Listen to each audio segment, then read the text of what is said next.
Đó.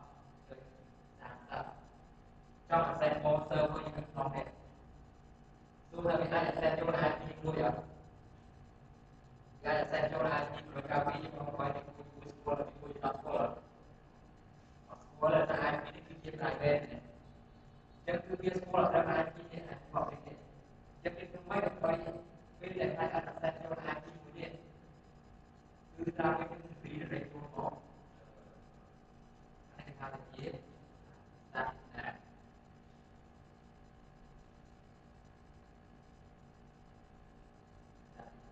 ចឹង static NAT គឺត្រូវមាន map V1 2 1 Just like before to what? I declare before now here from outside to inside.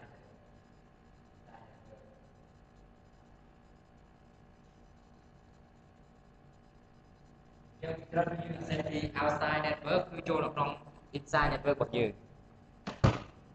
អានឹងយើងប្រើប្រាស់ NAT ជា static NAT ចឹងគឺយើង map ពីមួយទៅមួយពីច្រើនយើងប្រើប្រាស់ពីខាងក្រៅគឺតែចូលខាងក្នុងរបស់យើងចឹងខាងក្រៅវាស្គាល់ត្រឹម IP public ទេគេតែ IP public នោះពឹប redirect ចូលទៅក្នុង server របស់យើងតែម្ដងបាទនៅក្នុងពេលខ្លះគេហៅទៅជា port forwarding តែ port forwarding គឺយើងប្រើ static NAT បូកមួយនឹង path តែយើងប្រើ static NAT ធម្មតាគឺបាន map ពីមួយទៅមួយអាចប្រើ port បានទេអូខេមួយទៀតគេថា this mapping are configured by network administrator and remain constant ចឹងមានន័យថា constant នេះមានន័យថា configure គឺយើង configure ខ្លួនឯងយើង map ខ្លួនឯងហើយ configure ហើយគឺវា configure មិនដល់តែយើងអាច check បានចឹងទៅតែពេលយើង configure ហើយនៅក្នុង NAT table គឺជាប់ចឹងហ្មងជាប់ថា map ពីមួយទៅមួយមកអត់មាន remove ចោលទេតែយើងលុប command ចោលបាទ dynamic NAT អត់ទេ dynamic NAT ទៅរបស់ brand វា add ចូលក្នុង NAT table អូខេមួយទៀតគេថា static NAT is particularly useful when server hosted inside the network must be accessible from outside network គេថាត្រូវបើយើង static NAT វាសំខាន់នៅពេលដែល server របស់យើងគឺ host នៅក្នុង network ជាលក្ខណៈ private network ហើយ client ចង់ access ចូលក្នុង server របស់យើងពីខាងក្រៅទៅអានេះយើងប្រើតាម VPN ណាយើង access ចូលទៅដល់ប្រើតាមជាstatic NAT Network administrator can access to the server inside by using pointing as a client to proper inside global addresses ចឹងឧទាហរណ៍យើងមាន server ច្រើនក្នុងយើងចង់ access ពីខាងក្រៅដល់ពេលយើងចង់ internet ចូល SA ចូល IP public នេះពឹបគឺឲ្យវា redirect ចូលទៅក្នុង server យើងតែម្ដងអាហ្នឹងគឺយើងត្រូវធ្វើជាមួយនឹង static NAT បូកជាមួយនឹង path ទៀតព្រោះយើងត្រូវកំណត់ port ទៀតចាំតិចទៀតចាំឲ្យពួកយើងធ្វើតែសំខាន់ឥឡូវយល់ static NAT អត់គោលនាំមកគេអត់អីទេណាបាត់មិនទេ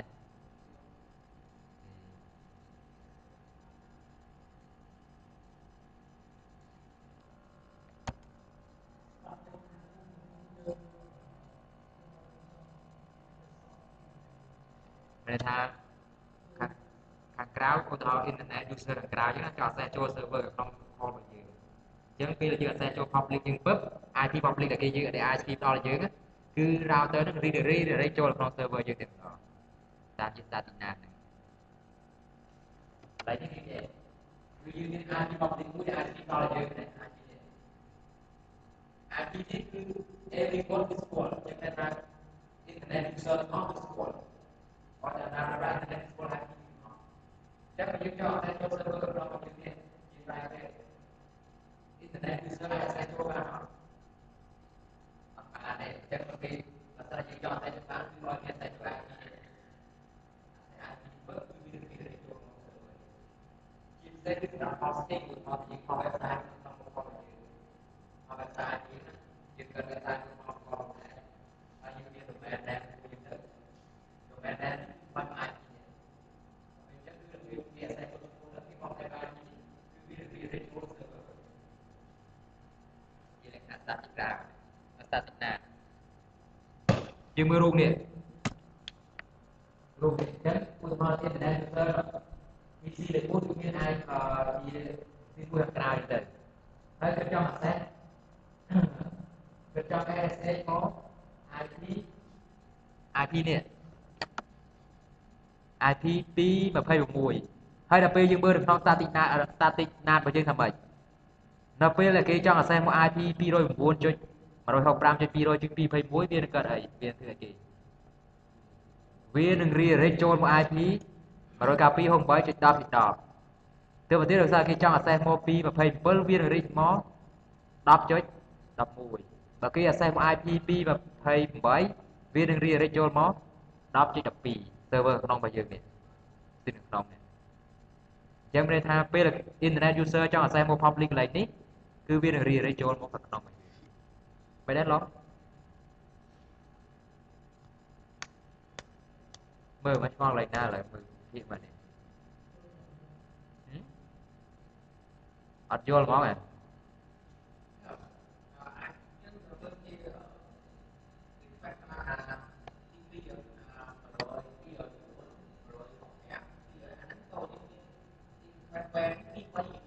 ពេលនេះពេលនេះមួយតែអាច public អាចឲ្យយើងច្រើនមួយរ៉ែក៏វាថោកឲ្យស្លាប់28ទេ28មានបាន IP public ស្លាប់28មាន6 IP សម្រាប់បានឬមាន8 IP នេះនេះស្លាប់29អូខេស្លាប់28មាន16 15អញ្ចឹងកន្លែងនេះ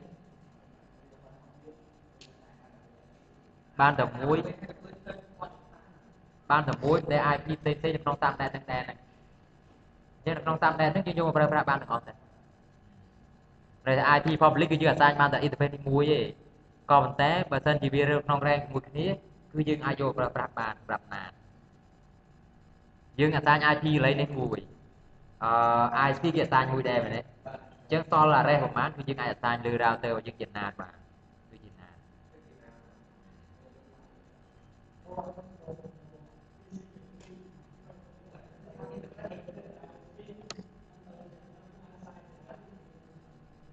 បើសិនជាអានេះចង់ទៅក្រៅអានេះគឺជា inside អានេះគឺជា outside ក៏ប៉ុន្តែកន្លែងករណីនេះបើសិនជាយើងធ្វើជា static NAT គឺវា automatic map របស់យើងតែម្ដង PC នេះចង់ចេញទៅក្រៅវាយក IP 27នេះចេញទៅ PC 12នេះចង់ចេញទៅក្រៅវាយក IP 28នេះចេញទៅ IP ហ្នឹងគឺ fake តែពេលយើងធ្វើ static NAT ធ្វើ static NAT ហើយគឺ fake អី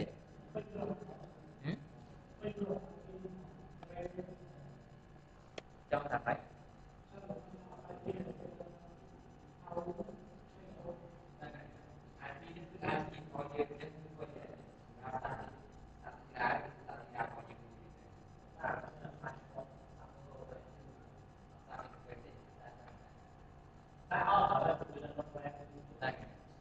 បើតែគេឲ្យ IP យើងណាឲ្យ IP របស់យើងគឺ200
យើងគឺសាទីណា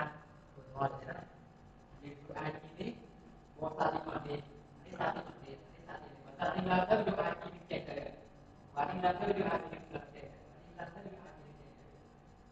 static nát cái mẹ mùi được mùi còn thế bởi sao này dương miên PC chơi dương ai chưa static nát thì người dương rồi chỉ là khai tay mình nè chứ người ta static nát cái mẹ bị mùi được mùi ai chỉ mùi được mùi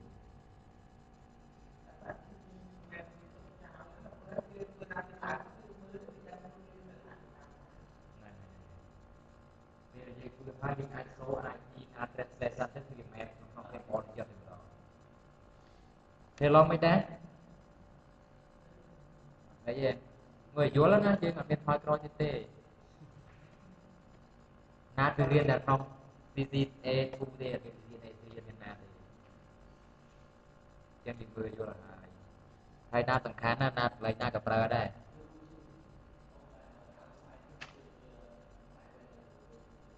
private cứ biết cao translate vì bên ai cứ public mua chạy theo đây rồi cứ biết mình ai muốn scroll dương bán thì on bên public cứ biết bên public đi mua đây thế này anh em đo biết thế trong cái mũi đai Việt Nam mấy những scroll bị static nát cứ map thì mũi trong mũi ok những đai Việt Nam đây là mấy Dynamic NAT is the address pool public address that are assigned them on the first come and first serve basis. Cái first come first serve. Nó như lớp thơ lại hàng đi đôi đặt kia đấy, đó cái này. Dương một tròn chuông muốn ban dương thì bao nhiêu tình muốn. Chả nó tam rồi tam được riêng nhé, nào mà muốn ban môn này, men là dương một môn. Nhưng khơi trong kia nó đi, à bên đi những ban nó biết nó bom. Chất là dương mô môn chất nó dương mô roi chất cái dương tên đó chưa bị roi chạm là ôi roi nó là tình môn này chỉ riêng đấy họ này mà dương lấy lắc cứ bán đặt lấy lắc chỉ ra cứ dương chỉ riêng đây này chim to đây này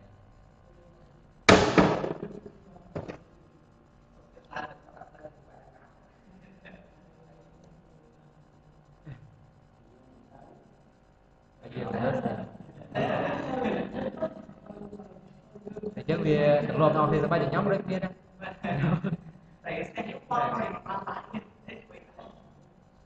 nghe là một tiền này người ta lấy tóm đến những tiền now when an inside device request to the outside network dynamic NAT assign the available address from the pool cho nên ta còn những điểm thực cho nó nhưng trong cái ra thì họ ra rồi trong cái NAT thì chúng tôi biết làm pool lên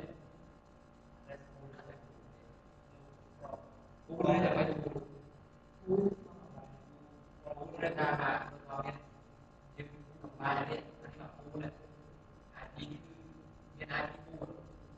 chắc cũng có những cái to ra những cái gì thì tại mình là người ta không có cái này thì là chúng ta không có cái của ai thì chúng ta sẽ dùng cái đó chúng ta không đưa được cuối cái mà ra sẽ chạy internet ra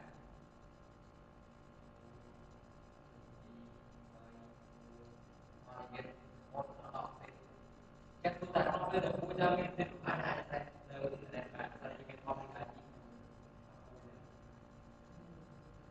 chắc cũng như là của cái internet sẽ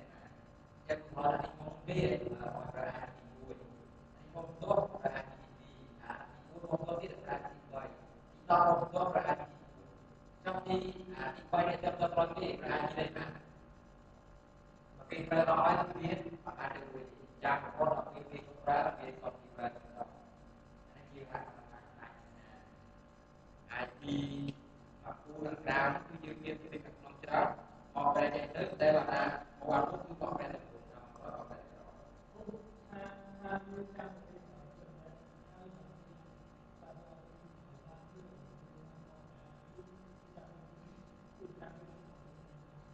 còn cái họ thì chỉ chọn thành khu gọn thôi nó ra tới người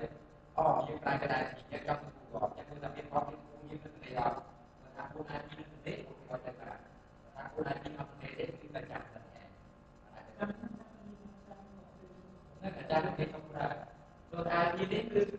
section trang trong đó thì ai được nó cho nên là thì cái sim thì họ các bài hát nữa và đây trên và này anh đi cái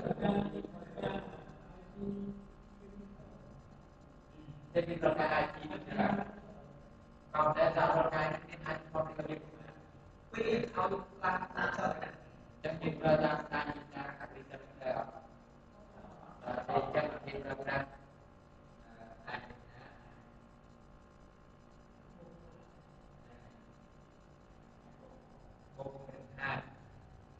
Jadi mungkin IT là mỗi cái đó chúng tôi biết rồi. Về sắp tiếp họ và mà sẽ ra ta ai được quý chúng ta là còn này. Chắc việc ra cũng được mà việc ra interface IT interface các bạn này ở đâyយើងចាំសិនគេឲ្យយល់យើងទៅបងសិមមកណាstatic NAT dynamic NAT អញ្ចឹងយើងដឹងថា dynamic NAT គឺយើងមានពូលអញ្ចឹងណា IT នេះចង់ចេញទៅគឺយើងត្រូវអាមួយមកមុនក៏ឲ្យទៅមុនអាមកទៅឲ្យមកតែថាប្រើអស់ហើយ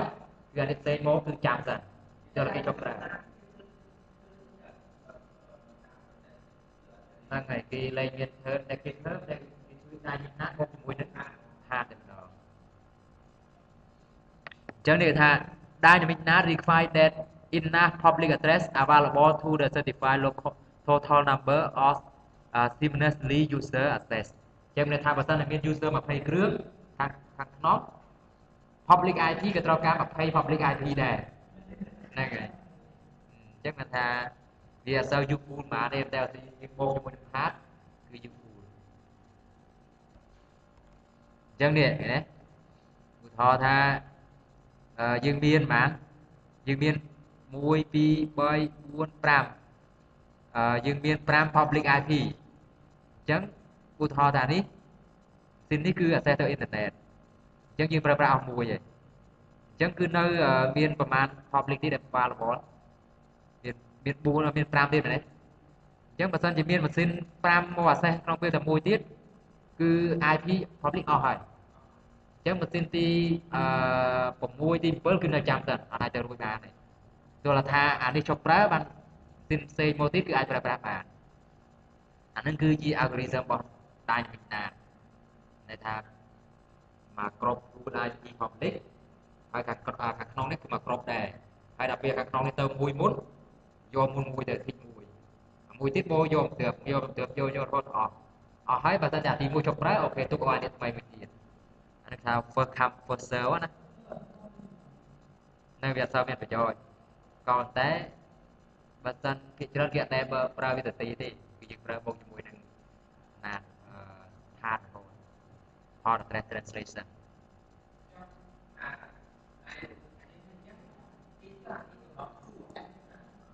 US ទីធំហ្នឹងឯង US គឺ bandwidth ហៅថា voice អូខេ voice មើលកូននោះចេញ voice ឲ្យទៅមុន queue ព្រោះក្នុង interface router វាមាន queue វាសម្រាប់ store អញ្ចឹងបើសិនឃើញ voice ឲ្យទៅមុន data ទុកសិនតែ voice ដល់ផ្ទះចប់បានអាចញ៉ា data ទៅម្ដង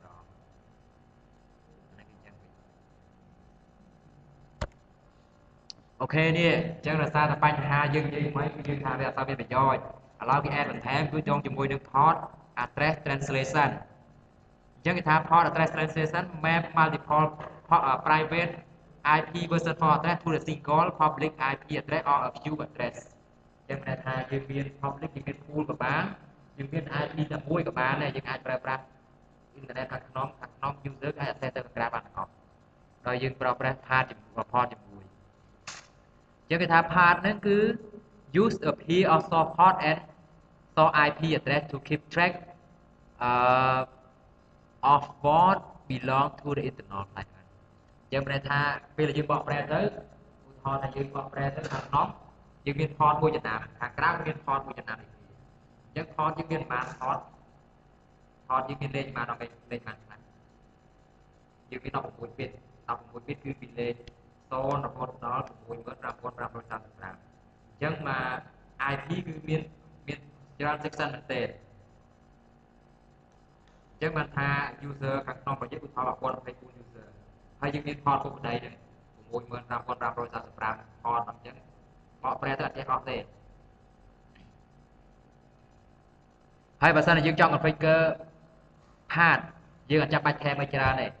យើង configure NAT ហើយគឺយើងថែមតែមួយ command ទេគឺពាក្យ overload ក្រោយថែមតែពាក្យ overload ហ្នឹងគឺខ្លាយទៅជា path ហើយគឺវា បកប្រែគេថា IP បូកជាមួយនឹង port ពីក្រោយតែម្ដងបាទវាយតែ overload គឺសម្រាប់ static អត់ static អត់មានពាក្យ command overload ទេយើងប្រើប្រាស់បានជាមួយ dynamic ទេ dynamic ណាទេអញ្ចឹងបើថាយើងទៅគឺ dynamic ណាគឺដាច់ខាតត្រូវបូកជាមួយនឹង hard ហើយបាច់ទេវាយតែពី overload ទៅវាទៅធ្វើការខ្លួនឯងហើយមួយទៀតគេថា by also using the port number part forward response packet to the correct internal device អញ្ចឹងវាសំបីតែវាប្រើ port ម្ដងក៏វាអាចប្រើថាតើម៉ាស៊ីនណាដែលវា translate បាញ់ហើយម៉ាស៊ីនណាដែល translate បន្ទាប់អញ្ចឹងគឺមាន table section មួយសម្រាប់ store នៅពេលដែលវាបកប្រែចេញទៅមួយទៀតគេថា part process also validate the incoming packet were request though adding agree the security reason ចឹងអានេះឧទាហរណ៍ថាបើសិនជាយើងចែកទៅបើគេទទួលបើគេឆ្លើយតបមកវិញបើសិនជាយើងមាន section អូខេបបទៅបើថាយើងអត់មាន section ដែលយើងឆ្លើយតបទៅគេទេគឺ packet ហ្នឹងគឺទៅអត់រួចទេឆ្លើយតបវិញអត់រួចគឺវា drop ហើយតែយើងបើយើងប្រើ static NAT សូម្បីតែអត់មាន section ក៏ដោយគេការចូលទៅគឺចូលផ្លុកបានពីច្រើនយើងចាំថា dynamic NAT គឺយើង design សម្រាប់ user ក្នុង access internet static NAT គឺ design សម្រាប់ user public access ចូលនៅក្នុង server hosting របស់យើងខាងក្នុង static NAT មានទេបាទទីអត់អីទេពីច្រើន NAT អត់ស្អីតែយើងប្រើប្រាស់ប្រចាំថ្ងៃហ្នឹង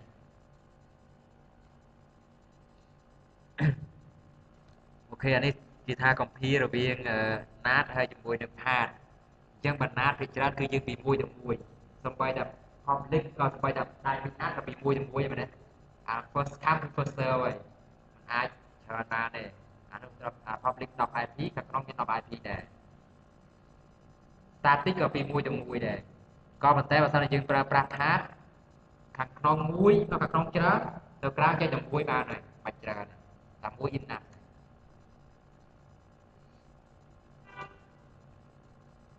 ហើយមួយទៀត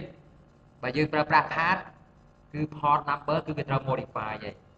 port number ឧទាហរណ៍យើង access ទៅ destination port 80អូខេ destination port 80គឺតែ source port វាដូរហើយឧទាហរណ៍ថា source port របស់យើងគឺ1028ដល់ពេលយើងបោះប្រែទៅ public global គឺវាដូរទៅយើងប្រមាណ port ផ្សេងចឹងទៅវាដូរ source port អា port ហ្នឹងខ្ញុំនិយាយ port ហ្នឹងគឺ port នៅក្នុង layer ទី4ណាមិន port physical port ទេ port number កន្លែងហ្នឹង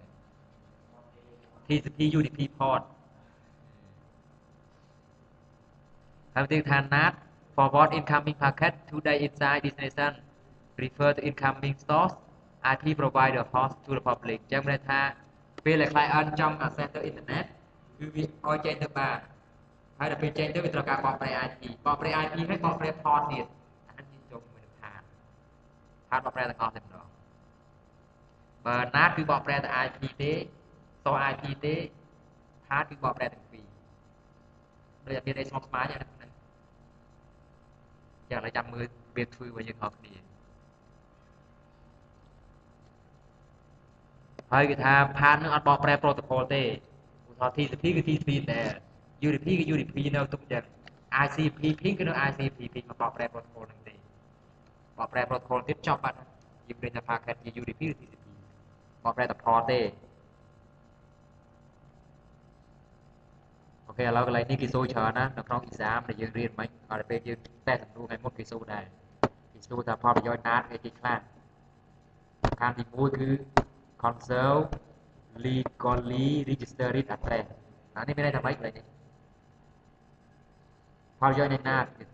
ថា conserve legally registered addressing scheme យើងមានន័យថាម៉េចបកប្រែប្រយោគនេះមួយបកប្រែទៅអត់ណាមើលប្រយោគនេះថា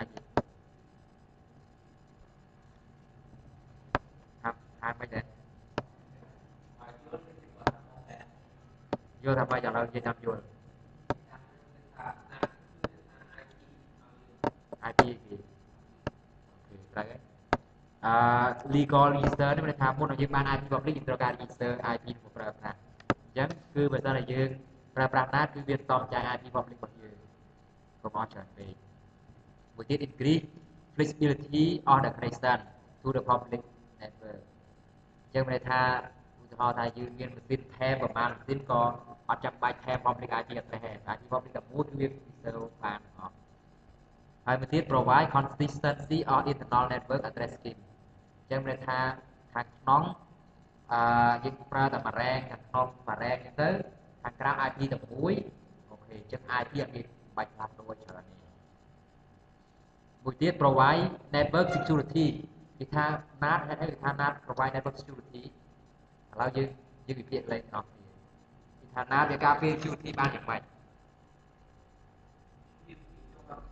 ឡូវឧទាហរណ៍ក្នុង network របស់យើង server យើងនៅខាងក្នុងបើសិនជាយើងអត់ប្រើប្រាស់ណាទេយើងត្រូវប្រើតែ IP public គឺលើ server នឹងដល់មែនទេអញ្ចឹងពេលលើម៉ាស៊ីនខាងក្រៅវា scan IP គេស្គាល់ IP public មែនទេអញ្ចឹងគេ scan ដល់ server របស់យើង server យើងបើក port របស់អីគឺដឹងអត់ប៉ុន្តែបើសិនតែគេ scan ហ្នឹងគេ scan ឃើញតែ IP public ទេគេមិនដឹងថា server ខាងក្នុងរបស់យើងប្រើ OS អីប្រហែលទេព្រោះ IP ហ្នឹង IP អីគេ IP របស់ router ហ្នឹង IP របស់ NAT អញ្ចឹងគេដឹង IP វាសន្តិចគឺតែ IP ហ្នឹងគឺបន្តទៅយើងតែម្ដងគេថា IP វាសន្តិច security ក៏ប៉ុន្តែបើសិនតែយើងអត់ចេះប្រើប្រាស់វាគឺគ្រោះថ្នាក់បំផុតមានតែប្រហែលហ្នឹងក្នុង exam មកគេគាត់ទៅសួរយើងហើយគ្រាន់ថាពាក្យខ្លះយើងបងអង់គ្លេសវា flexible អញ្ចឹងណាគេសរសេរកាច់ណីអញ្ចឹងទៅអូខេនេះតកតងជាមួយនឹង disadvantage របស់វា performance is degrade អញ្ចឹងន័យថាពេលយើងប្រើប្រាស់ណាវាត្រូវការ delay តែអីចូលដល់ router ត្រូវការ change IP សិន change IP ហើយបានអាចឲ្យ packet ទៅទៀតបានអញ្ចឹងការរយៈពេល change IP នឹងធ្វើឲ្យមាន delay traffic ឬក៏ performance របស់យើងយឺតជាពិសេសតកតងជាមួយនឹង streaming video streaming បើសិនហើយនឹង voice ទៀតពេលយើងប្រើ voice ពេលខ្លះយើង call តាមរយៈណាលឺអត់ច្បាស់ទេឧទាហរណ៍ថាយើងខាងក្រៅយើង call ខាងក្នុងហើយខាងក្នុងគេស្គាល់គេប្រើ IP private ដែរវាត្រូវការបកប្រែពី public របស់គេទៅដែរអញ្ចឹងដល់ពេលយើង call អញ្ចឹងគឺសំឡេងគឺពិបាកអត់ទៅច្បាស់បើយើងប្រើប្រាស់កម្មវិធីដូច Line ដូច Viber យ៉ាងអីទេតែបើសិនជាយើងប្រើប្រាស់ phone មក phone លើតុហ្មងណាគេ call ចូលមកគឺសំឡេងគឺពិបាកជាងការអត់ច្បាស់តែយើងប្រើប្រាស់ណាជាមួយនឹង career គេហៅថា advanced software នៅក្នុង iOS អញ្ចឹងគឺ call បានស្រួលវិញមាន voice support voice មួយទៀត end to end functionality is degraded អញ្ចឹងន័យថាលេខមាន end to end functionality អីព្រោះ IP បើសិន IP វាស្ទិចគឺយើង IP យើងទៅ IP endpoint ម្ដងតែយើងប្រើប្រាស់ណាគឺអត់ទេគឺ IP បកប្រែរហូតអញ្ចឹងលេខមាន end to end connectivity connectivity functionality មួយទៀត end to end IP traceability ក៏លោះដែរដែលយើងនិយាយទៅមិញន័យថាស៊ីនរបស់យើងគឺ IP របស់យើងទៅរកដល់ IP destination គេហ្នឹងបកប្រែទៅប្រហែលតង់ជាពិសេសយើងប្រើ phone នេះ 3G ព្រោះឥឡូវយើងគិតមើល operator មួយដែលមានតាមមាន public IP រាប់ពាន់របស់យើងនេះមួយទីមួយជាន័យថារាប់ពាន់រាប់ម៉ឺន user គឺប្រើ IP ដែល10ឬ20 public IP ដើម្បីចែកចក្រានអញ្ចឹងគឺវាតកតងជាមួយនឹង end to end functionality គឺវា loss មួយទៀត tunnel is more complicated tunnel link នេះតែម៉េចយល់ពាក្យ tunnel link អត់ tunnel link ដូចយើងក៏ជាផ្លូវ tunnel មួយជ្រែកក្រោមដីឬក្រោមភ្នំអញ្ចឹងឧទាហរណ៍ថាយើងមាន IP private យើងគឺនៅឯនេះ private របស់យើងគឺនៅខាងក្រៅខាងក្នុងអញ្ចឹងណាហើយឧទាហរណ៍ថាយើងមាន server យើងនៅហុងកុងឬនៅណាយើងចង់ IP របស់យើងខាងនេះស្គាល់ទៅខាងនោះបើសិនជា IP របស់យើង rank ផ្សេងគ្នាអត់អីទេបើ rank ខុសបើ rank ផ្សេងគ្នាអីទេតែ rank ដូចគ្នាគឺត្រូវការណាតហើយអញ្ចឹងមកប្រែណាតពី1ទៅ1សិនអញ្ចឹងគឺវា complex បាក់ឡើយអូខេមួយទៀតគឺ initial TCP connection are disrupt អញ្ចឹងន័យថាបើសិនជាយើងប្រើប្រាស់ណាតទាក់ទងជាមួយនឹង TCP គឺព្រោះ TCP វាត្រូវការអីគេវាត្រូវការ connection សិនហើយគឺ end to end សិនអញ្ចឹងពី end to end គឺវាត្រូវការបកប្រែច្រើនដងពេកអញ្ចឹងគឺអាច interrupt អានេះគឺជាផលបាក់បណ្ណាដែរឥឡូវយើងយល់ទឹកដីច្រើនពេកឥឡូវយើងពេចកើតែម្ដងមកព្រោះពេចច្រើនពួកយើងចង់ពេចកើពេលយើងពេចកើមានថាយើងអាចទៅយល់ទឹកដីវិញបើយើងរៀនតែទឹកដីអត់ពេចកើក៏ចេះដែរគេឥឡូវយើងពេចកើគឺយើងធ្វើ static អាចមុនគេឥឡូវ static ណាដើម្បីពេចកើវាបានគឺទី1យើងត្រូវដឹងថាតើ network យើងអាច inside ឬខាងใน outside ឧទាហរណ៍នេះទេមួយដាក់ inside ខាង outside ចឹងអានេះ inside ដែរក្រៅនេះគឺ outside ចឹងរៀននេះគឺជា outside បើសិនជាមានច្បាស់0 នេះគឺជា inside ចឹងយើងត្រូវកំណត់វាថាខាងใน inside network ខាងใน outside network មួយទៀត define which interface belong to inside and which interface belong to outside យើងដឹងថា network ខាងใน inside ខាងใน outside ហើយយើងប្រាប់ interface ទៀត interface ណាខាងខាងក្រៅប្រាប់វាថា interface outside interface ណាខាងខាងក្នុងគេហៅប្រាប់វាថា interface inside បានណាយើងដែរនេះអញ្ចឹង command figure ណាគឺប៉ុណ្ណឹងឧទាហរណ៍ថាយើងមាន server ខាងក្នុងមួយគឺ IP 192.10.224 ហើយ client យើងមាន IP ប៉ុណ្ណេះឥឡូវ client យើងចង់អាស្រ័យ IP 209.168.201.5 នេះគឺឲ្យ redirect ចូលមក IP server នេះអញ្ចឹងគឺ figure ណាមិនអញ្ចឹង interface នេះ serial 0 គឺខាងក្នុងណា serial 0 ឬ1ខាងក្រៅដល់ពេលយើង figure យើងវាថា IP NAT inside source static ហើយដាក់ IP ខាងក្នុងរបស់យើងមុនខាងក្នុងគឺ IP server របស់យើង 192.168.254 ទៅបន្តិចគឺដាក់ IP ដែលគេចង់ access ចូលគឺ IP នេះ IP នេះគឺ IP interface នេះក៏បាន IP ណាក៏បានដែរ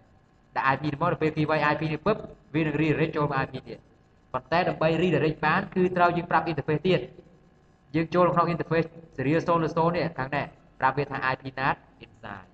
ចូលក្នុង interface serial 0 ឬ 1 នេះប្រាប់វាថា IP NAT outside អូខេឥឡូវដាក់ twin lab មកយើងទៅមើល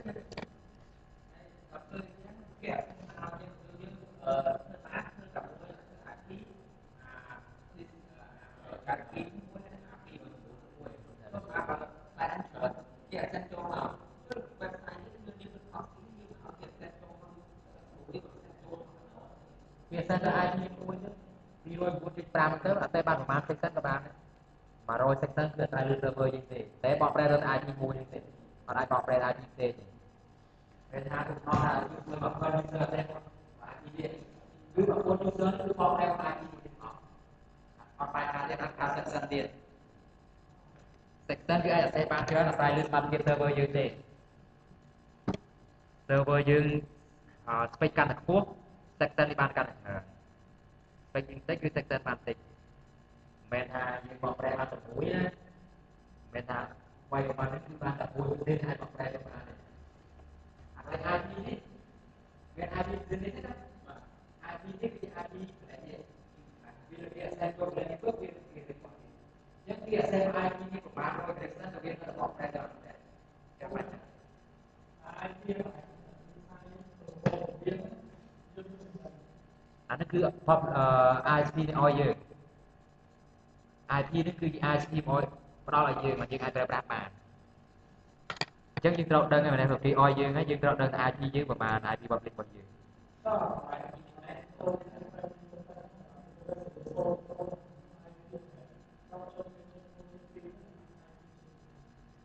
នេះហ៎ 10.1 អានេះតាមពិតកន្លែងនេះគឺត្រូវមាន router កណ្ដាលមួយទៀតអាខ្មៅនេះណាអញ្ចឹង router នេះ connect មក router ខាងក្នុងនេះមួយទៀតแล้ว router ខាងក្នុងនេះ connect មក server អញ្ចឹងគឺយើងបកប្រែនេះគឺបកប្រែពីកន្លង router តែម្ដងដែលថាគេចង់ access មកពឹបគឺយើងបកប្រែមក IP នេះតែម្ដងយកអត់ខ្វល់កន្លែងនេះមិនបានទេតែ router នេះវាស្គាល់ IP នេះកន្លែងនេះគឺវាមាន router កណ្ដាលមួយទៀតអត់មាន connect direct ទេគឺខ្មៅនេះគេថាអាច router ច្រើនឬ router មួយទៀតក្នុងហ្នឹង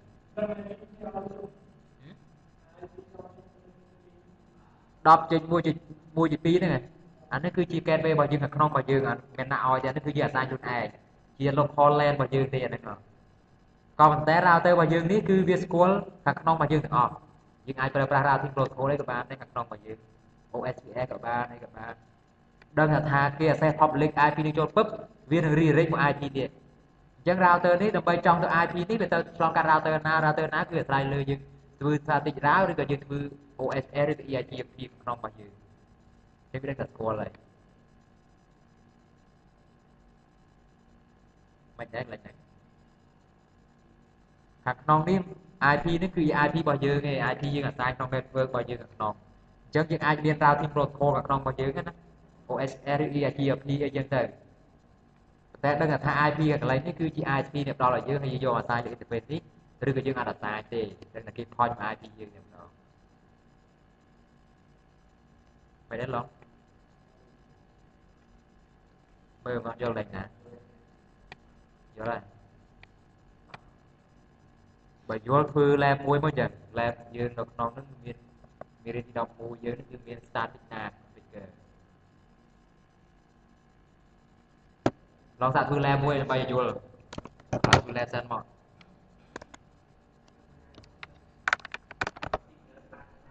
ហ្នឹងហើយក្នុងនោះមាន configure static NAT មានអត់គេនេះ investigate នឹងបាច់ invest ទេជានៅក្នុង lab របស់យើងនេះគឺមាន configure static NAT មួយអញ្ចឹងគេត្រូវការធ្វើម៉េចឲ្យ client ពីខាងក្រៅនេះអាច access ចូលក្នុង server របស់យើងនៅក្នុងបានអ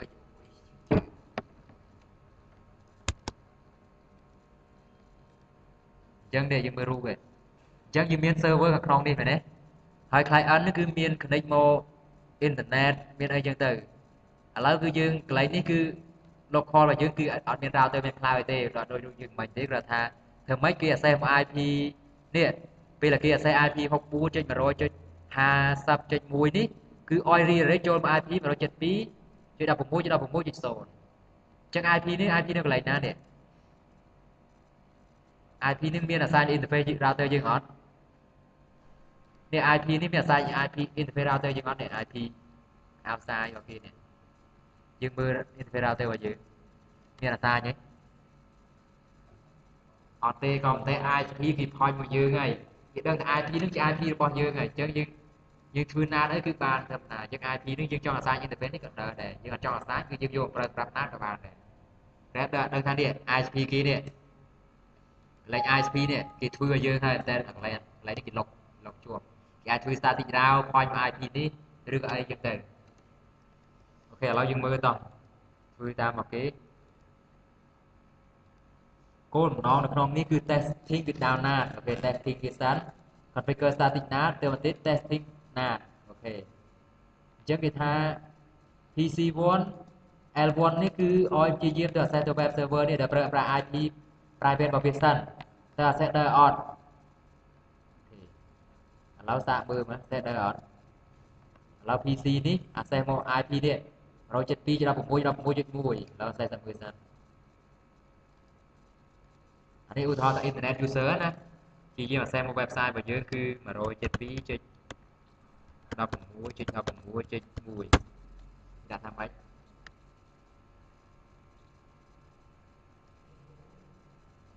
request time out ចឹងមានន័យថា PC internet ខាងក្រៅគឺมันអាច access មក server របស់យើងបានទេបើយើងអត់ធ្វើ static NAT ហ្នឹងចឹងយើងធ្វើម៉េចដើម្បីគេ access ចូលបាន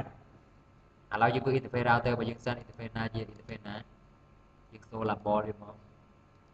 អញ្ចឹង interface របស់យើងខាងនេះផ្នែកខាងក្រៅគឺ serial 0 លើ 0 interface ខាងក្នុងគឺ G0 លើ 0 អូខេឥឡូវយើងមើលទៀតមើលថាview the routing table and so run view the running on router លេខ1 no comment មាន NAT អត់មើលហើយ so IP NAT translation មាន NAT section អត់ឥឡូវគេសាកឲ្យយើងមើលថាយើងមាន NAT អត់អញ្ចឹងដឹងថាគេ NAT ហើយ so running មកគេមានគេធ្វើ NAT អត់ interface អត់ប្រាប់ NAT inside outside ទេហើយមាន command NAT អីទៀតអត់ IP NAT static NAT អីអត់អត់មានទាំងអស់អញ្ចឹងន័យថា router យើងអត់ទាន់មានធ្វើ NAT ទេអូខេអញ្ចឹងឥឡូវគេឲ្យយើងចាប់ដើមធ្វើ NAT អញ្ចឹងដើម្បី configure NAT គឺយើង configure តាម topology គេប្រាប់អូខេអញ្ចឹង configure គឺ configure យ៉ាងម៉េចគឺយើងធ្វើដូចក្នុង slide របស់យើងនេះ slide របស់យើងវាយ command IP NAT inside source static ហើយដាក់ IP private របស់យើងហើយនឹង IP public គេឲ្យយើងហើយទៅទៀតចូល interface ខាងក្នុងរបស់យើងដាក់ IP NAT inside ចូល interface ដែលចេញទៅក្រៅដាក់ IP NAT outside ឥឡូវរបស់យើងមើលក្នុង case របស់យើងអញ្ចឹងយើងរបស់យើងគឺ IP private គឺប៉ុណ្ណេះមែនទេ 172 cho 6.1.1 hay là cái IP public គឺបាន 64.100.50.1 ok អញ្ចឹងយើងចូលក្នុង router យើងវាយទៅ IP NAT inside source ហើយយើងប្រើ static ទៅមកទៀត IP private របស់យើងបានមិននេះវាប្រាប់វាសួរយើងថាឲ្យយើងដាក់ IP inside local IP inside local គឺ IP server 172.16.16.1 អូខេអញ្ចឹង IP outside គេឲ្យបាន 64.100.50 បាន 50.1 នេះអូខេអញ្ចឹងម៉េចទៅមកទៀតយើងគេសួរយើងទៀតថា interface ណា inside interface outside គេឲ្យប្រាប់គេផងអញ្ចឹង interface serial 0 នេះគឺជា outside interface G0 លើ1នេះគឺជា inside យើងចូល interface ហ្នឹងទៅ interface serial 0 លើ 0 លើ 0 IP NAT outside ទៅមកទៀតយើងចូលក្នុង interface G0 លើ 0 IP NAT inside ឥឡូវដល់ពេលយើងសូ IP NAT translation យើងឃើញមាន NAT នេះមួយវា map ឲ្យយើងឯងគេថា map ពី IP នេះគឺមក IP នេះ automatic តែម្ដងបើសិនជា start បដាយវិញ NAT ណាអត់ map ឲ្យយើងចឹងទេទោះថាមាន user access មកវា map ឲ្យបើ static NAT គឺវា map ឲ្យយើងចឹងតែម្ដងឥឡូវយើងសាក machine នេះ access ម្ដងទៀតបានមិនយើងប្រើ 172 ទៀតទេគឺយើងប្រើ IP public ម្ដងគឺ 164.100.50.1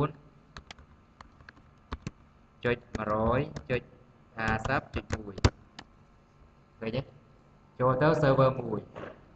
ហើយដល់ពេលយើងទៅមើលនៅក្នុង NAT table របស់យើងឡើងវិញឃើញមាន session 1ហ្នឹងនេះគឺមានន័យថា user នេះគឺព្យាយាមអាសាមក port 80ហើយយើង redirect ទៅ IP នេះគឺ port 80ដូចគ្នាអានេះគេហៅថាជា static NAT អានេះជា automatic វាបូកផាតតែគាត់ថាបើយើងផាតគឺយើងត្រូវដាក់ port number ទៀតតែយើង configure មិញណានេះ IP NAT inside source static ហើយយើងដាក់ IP ហើយមាន UDP TCP ទៀតបើយើងបើប្រែមួយផាតគឺយើងត្រូវដាក់ TCP ឬ UDP port វាផងឧទាហរណ៍តែយើងមាន IP public តែមួយទេប៉ុន្តែយើងមាន server 10ធ្វើម៉េចឲ្យ user នឹងអាច access ចូល server នឹង10បានអញ្ចឹងយើងត្រូវការ server មួយមាន port មួយ server port មួយផ្សេងគ្នាអូខេឥឡូវយើងសាកធ្វើតែមើលមើលបាន100មែនចប់ហើយណាlevel យើងទីវាយតែ3 command ទេដាក់ទីណាហ្នឹងបានណា terminal user history នេះមកចាំវាយតែប៉ុណ្្នឹងមិនឃើញទេ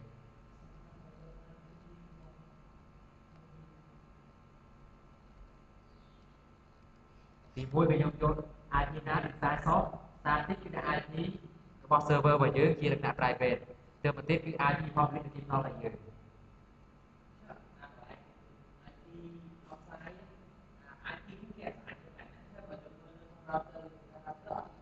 អត់មានទេតែ IP គេ point មកយើងហើយគេអាចធ្វើ static ដែរដើម្បី point មក router របស់យើងអញ្ចឹង IP នេះមិនប្រកាសថានៅក្នុង RAM របស់ router យើងទេឲ្យតែគេ point មក router យើងគឺអូខេមានតែគេបង្កើត static ដើមមួយនៅក្នុង router របស់គេដើម្បី point មក IP public របស់យើង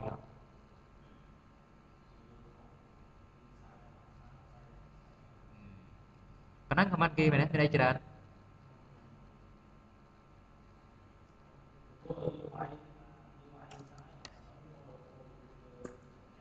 អត់ override ទេតែ null លុបចោលសិនអាហ្នឹងហ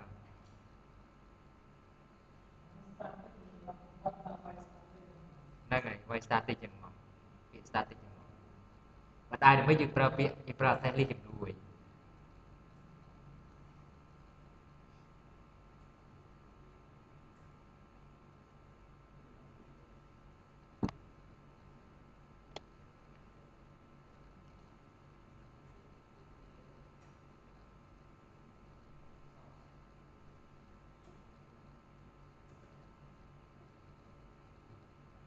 ហើយបើយើងចង់មើល history យើង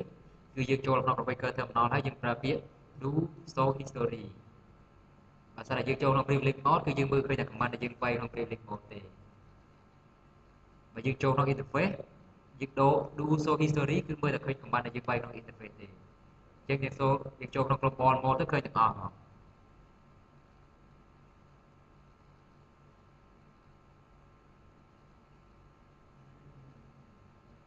តែ history ដូចជា store បាន10 line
អូខេដើរនៅវិញ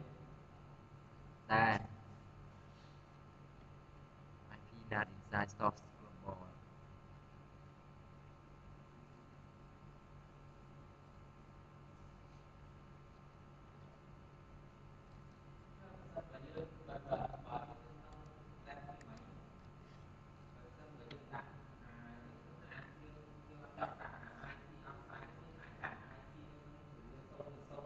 បានទេ IP សេរីរដោយគឺត្រូវ interface avec ក្រៅគឺ out IP NAT outside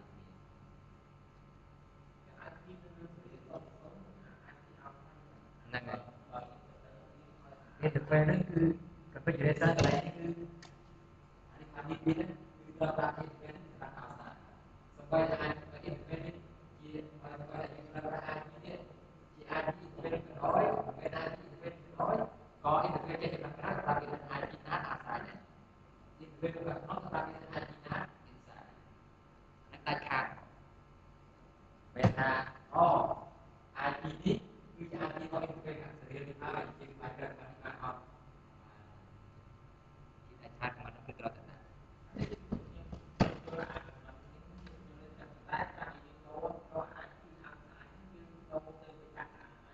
អូបានដូចគ្នាចង់ដូរមក209.165 ជំនួស3អានេះក៏ដើរដូចគ្នានឹងគាត់ថាឥឡូវចង់ឲ្យយើងថាក្នុង case ដែល IP នេះមិនមែន IP របស់ interface ហ្នឹងតែយើងចេះធ្វើអត់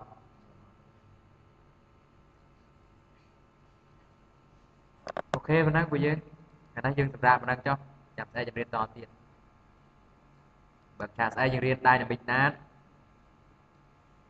ហើយជាមួយនឹង NAT PT configure ដែរអញ្ចឹងមាន lab ច្រើនស្អែកចឹងទៅវិញជួយមើល process NAT នឹងផងទៅហើយដំណើរទៅប្រឡង chapter ប្រឡងហើយទៅ chapter ហើយប្រឡង practice ផង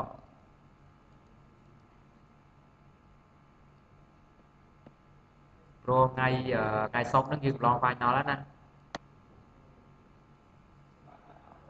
នឹង chapter បើកអស់ហើយថ្ងៃសុក្រហ្នឹងមូលហេតុអីដែលយើងមិនទាន់ប្រឡង chapter final ដោយសារមានខ្លះមួយគេចប់មុនយើងប្រហែលជាមួយខែអញ្ចឹងគេរងចាំខ្លះយើងដើម្បីរៀនជាមួយគ្នាតែខ្លះគេប្រហែលជា5 6នេះទេ ចឹងមកសាលាឲ្យតែបើយើងចាប់អត់ទៅ